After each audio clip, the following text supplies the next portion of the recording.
Now, if you intend to be playing Throne and Liberty for quite some time, one of the most important currencies you're going to want to get hold of is going to be Lucent.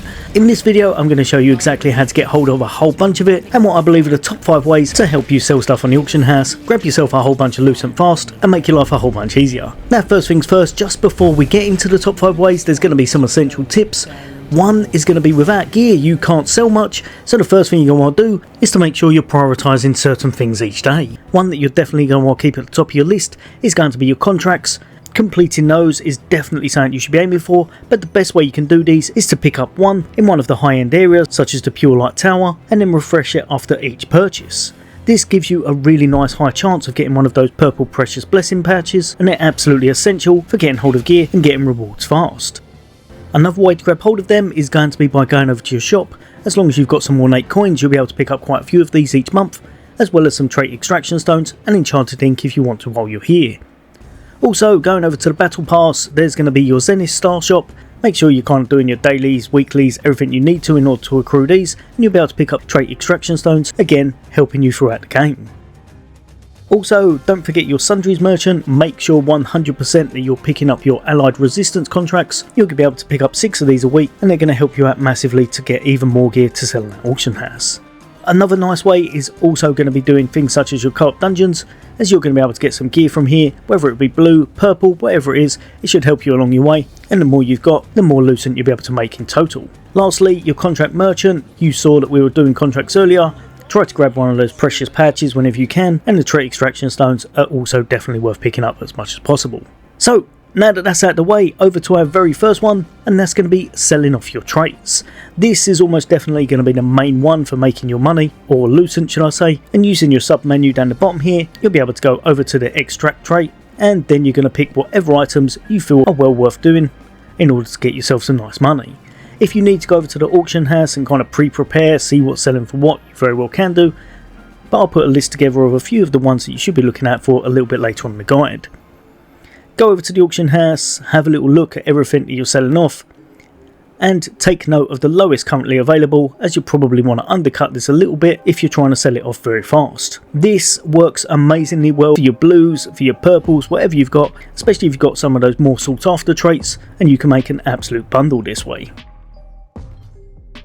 Speaking of making an absolute bundle, another very efficient way for making money is going to be selling off your lithographs. If you look over into the auction house, some of these can be very sought after and they can go for a nice tidy profit, whereas others are not so much. Honestly, these take quite a lot of resources, so you've got to kind of play your cards right and make sure you're getting a nice amount for them. Otherwise, you might well just turn it into something like purple dust, or chuck it in your lithograph book if it's selling off very low. But sometimes if you find a nice piece and it's a little bit rarer, you can get some really nice rewards for this, very high end Lucent, so it's definitely worth knowing about. In order to actually create these lithographs, what you're going to do is go over to your purple crafters right down here in Stoneguard Castle, and you're going to bop all the way down to the little bag icon, and this is going to show you what you need. Each vendor will have their own type, so this one's going to be a precious blank lithograph for accessories, and of course you'll need all of the vital resources in order to actually make one of these.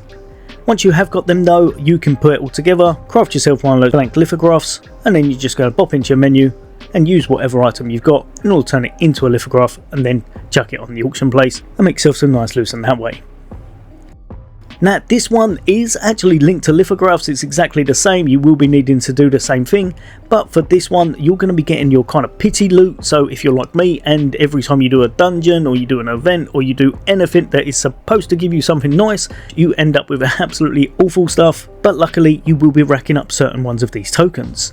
The dimensional tokens are from the co-op dungeons, and you'll be getting 4 apiece every single time you complete them. Also, with your battle pass you'll be getting some of these extras as well, and of course you get the abyss currency, which is acquired by completing those contracts that we saw earlier, which are going to be these ones just here, your allied resistance contract scrolls. Then if we go down to the purple vendors once more, if you have a little look at the chest icon, it's going to show you all of the rewards that you can actually acquire, and if you're kind of gearing up, this is absolutely amazing and you may well want to put it into your build. Some of them may well be your best in slots.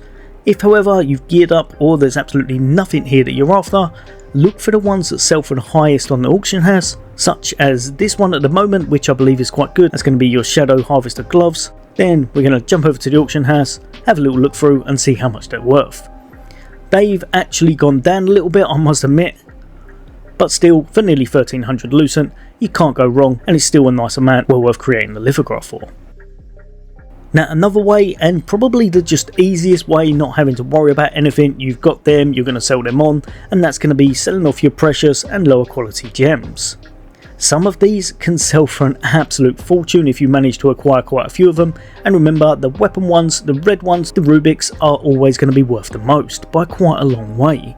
So as you see, some of these here are worth round about 5 on my server, all the way up to about 7, whereas the Rubriks, because it's for weapons, is worth all the way up to 20 Lucent, which is an absolutely massive difference. You can get these a few ways, but the main ways I've found is by doing your open world dungeons, so make sure you've got enough abyssal tokens with you, then jump over to them, go to your lower end ones if you need to, but if you've managed to play a little bit into the game, you might want to go to somewhere like the Sorodoma Island, because there's absolutely huge waves of enemies. You seem to be getting a lot more loot because there's more things to aggro. Of course, you can complete your contracts here as well, which is kind of like a double whammy, but picking up and selling off all of your gems is one of the easiest and fastest ways to make yourself some quick Lucent.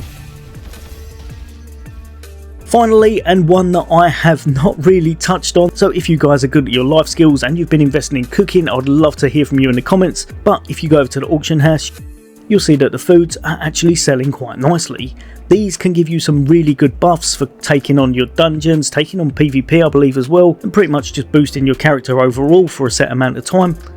And some of them obviously sell better than others, so you may want to check them out by going into the info of them and see how much they're roughly worth and how much they're actually selling. But if cooking and such is one of your things, then you'll just go to one of the cooking fireplaces in the towns, pop over to it. You're gonna need all the ingredients, so there's going to be a lot of assembling and stuff, but once you have, you'll be able to create these ready to buff your character. Certain ones are definitely better than others, and don't forget with this, it's probably not going to be your best choice for making Lucent, because not every single one of them is going to be sellable. Also, you're going to have to level it up, it's going to take quite some time, so this is far from the fastest way to make Lucent, but is definitely one that's well worth knowing about, especially in the long run. Remember though, when you create them, only the ones that kind of have that etched border available are going to be the ones you can chuck on the marketplace, but if you're into crafting your food, you can put them on there and make yourself a little bit of additional Lucent without really having to worry about anything.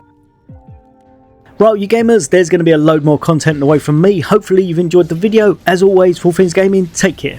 I'll see you on the next day.